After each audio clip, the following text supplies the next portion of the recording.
This is a late night presentation tonight. The day, they just go by pretty quickly, and there was a major disturbance because someone's come up from Sydney and hung out up here maybe 5, 6 days, and they've got COVID. Now, this has been a very difficult experience by them because we haven't had much COVID at all. What is it? August 2021, and it's definitely put a wobble in how people are responding. We actually hadn't even had masks for most of the pandemic, but New South Wales, in their infinite wisdom, decided to bring in masks even though we had no COVID. So hopefully it makes a difference. It's a funny one though, because we don't have any comparison. It's not like you can split test the various responses. Like one community, you guys can wear masks. One community, you guys don't wear masks. One community, we're going to lock you down. One community, we're not going to lock you down. You've got at least a four-way variable there.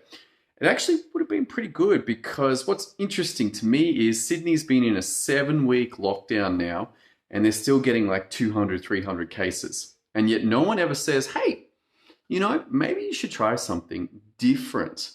And that actually came up for me when my brother caught one of these videos. It's like, mate, hey, you're doing a good job. Doing a good job. Why don't you upgrade the sound? And so I thought about that. I have actually already upgraded the video. It's very difficult to see. You can't see it in this shot, but it is a DJI thingamajig. I don't know what this thing is called, but basically it holds the camera, and as I move around, it tracks me. So when I walk or when I make a move or do whatever, it actually stays still. It must become some kind of stabilizing thing. But he said, mate, don't just do that. Also upgrade your mic. Get a better mic. So I actually took the actions today and said, you know what? I'm going to do that. I'm going to get this setup. I think it's a micro Rode or a Rode Video, something like that, plus a little connector thing that goes onto this other thing. This is sounding horrifically bad, but anyway, the video holder has a thing that comes off it and connects the microphone. And I'm curious. I'm interested. It might only be a 10% improvement, but that 10% then sticks around for every video that I make into the future. And this is a lot like systems improvement. A little small improvement. It might only make 5 seconds of improvement in that system, but if it's a system that's being done daily, then that 5 seconds again doesn't it's not huge, but you make enough of those 5. And particularly sometimes I've had system improvements that knock out like 8 minutes. This is exciting in itself, but what is super cool, in my personal opinion, is the capacity for well-run systems to be deployed by others. I was hanging out with some people at work today at my medical center, and they were discussing the growth of the medical practice and how we had basically expanded up to 60 people or so. I think it was about 60. And in that, they had just not realized or not known about or not paid attention to systems and processes. And it's been very difficult. It's been very difficult. And it's not like you can suddenly stop that level of business. This problem of how to do systems and processes actually takes quite a bit of time to even work out what the problem is, let alone the solution. And that's where they find themselves. So, okay.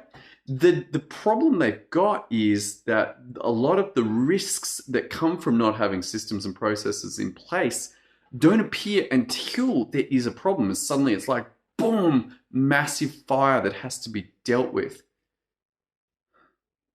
What's the solution? Well, the solution is to recognize there's a problem. First up, you've got to know that there's a problem there. It's like, okay, I think we've got a systems and processes problem. Once you get that, then you can start approaching it. Like there's a bunch of resources. Actually, there's not that many. There's eMyth, there's Work the System, there's Clockwork, there's Systemology. There might be a couple more. Systems is not that easy a problem to sort out, which is why I think there's not that many books on it. You go into the marketing, you go into sales, there's like 300 books on each of those topics, but you go to systems and it's like, what's going on here? Why are people not working this out?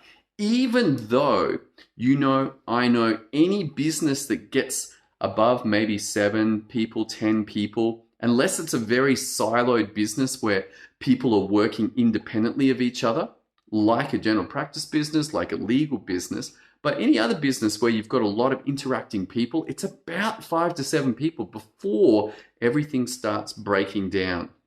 And that's when you have to get the systems and processes sorted out. It's just a unfortunate experience for most businesses that they find out too late that they should have got their systems done. They should have got their processes done, because it's something that has to come on if you are going to scale to bigger and bigger numbers in your business. If you want some help with this, you're like, you know what? I recognize that I have this problem. Then head over to systemio.dev. Go through the training there that I put together for you, just so you can get clear on the problems that exist for you and what the solutions could look like, and then the steps to bridge that gap. That's systemio.dev. Thanks for joining me tonight on this rather late version. I'm going to hit the sack pretty soon, but I will see you tomorrow for tomorrow's episode as we continue to explore this idea that systems create results. See you then.